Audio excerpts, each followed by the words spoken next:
There are mysteries to the universe we were never meant to solve.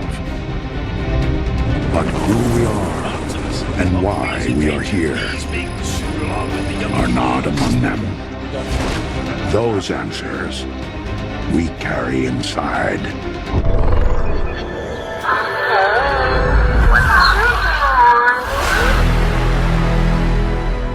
Alright, so in today's video, we're going to be talking about how Transformers 1 killed the Transformers franchise and how Hasbro is to blame for all of this.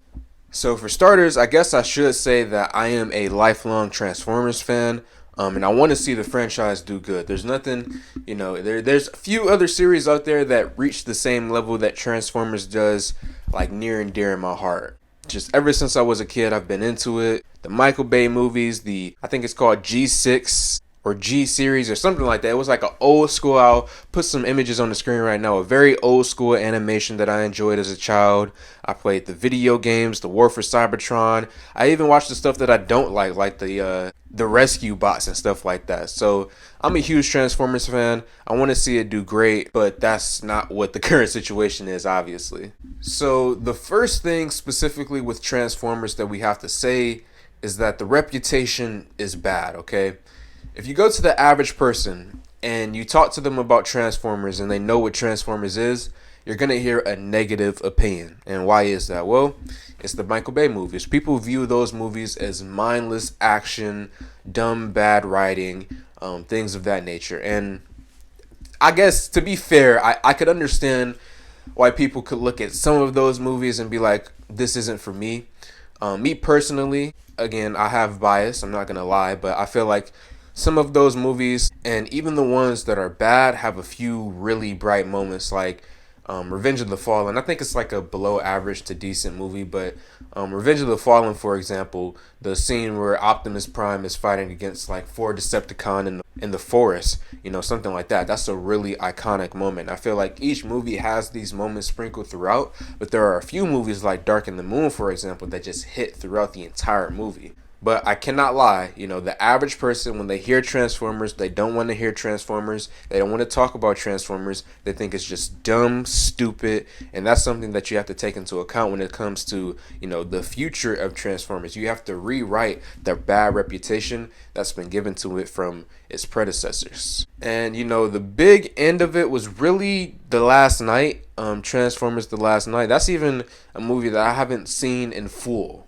I think I watched like 30 minutes of it a few years ago. I think I've seen a few clips online of like the fight scenes and stuff like that. But that's one of the few movies, as big as a Transformers fan that I am, I haven't even chosen to, sit through it all just because of how different and not in the same vein that I was looking for with the Transformers movie.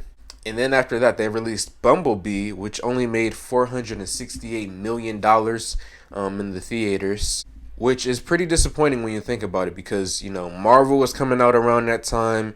DC was coming out around that time. Even Godzilla, those movies have all surpassed Transformers. And it's just wild when you think about it because there was a point in time where Transformers was like the number one thing.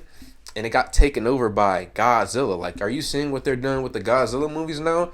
Regardless of if you think they're good or bad, they have a clear direction, the fan base is behind it, and they're consistently pushing out movies that make them a lot of money, and they're going to continue to make Godzilla style content. And with Transformers, I don't even know what you say. Like the animation, the cartoons, you can't even get into those right now because the last thing that I seen was I think it was Earthspark. It was on Netflix.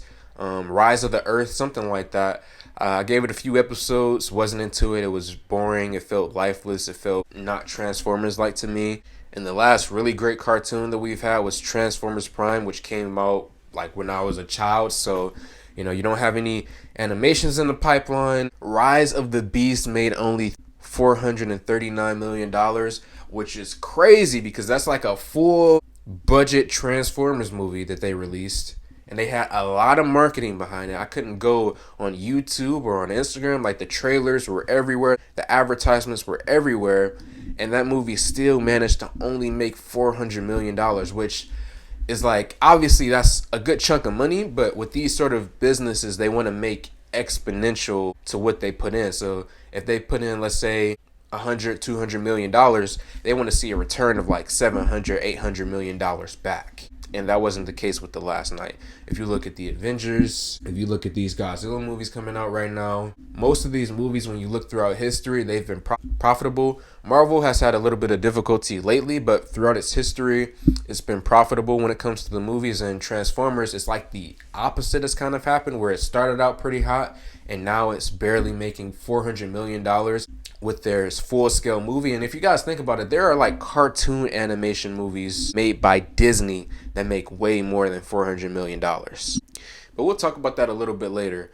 Rise of the Beast, though, you know, that movie had a few moments, but again, it just, I tried to like it, but the more I watched it on the rewatch, it just wasn't it. It wasn't Transformers.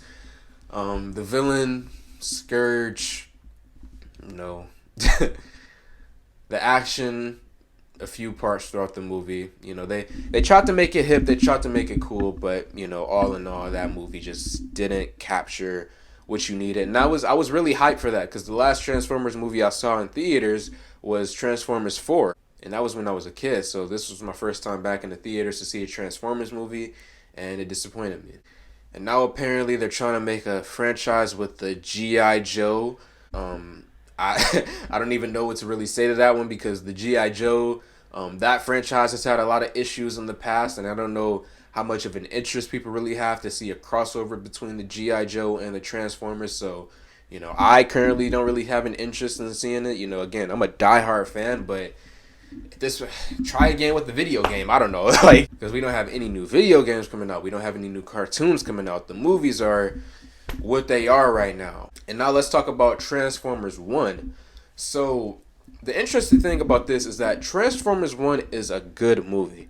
I think generally across the board, I've seen some people who say that it's one of the greatest, if not the greatest, Transformers products ever released. I've seen some people say that it's just good. I fall into the category somewhere in the middle, where I feel like, you know, pretty good movie. Not necessarily the greatest of all time for me, but it has some really great Transformers moments in there.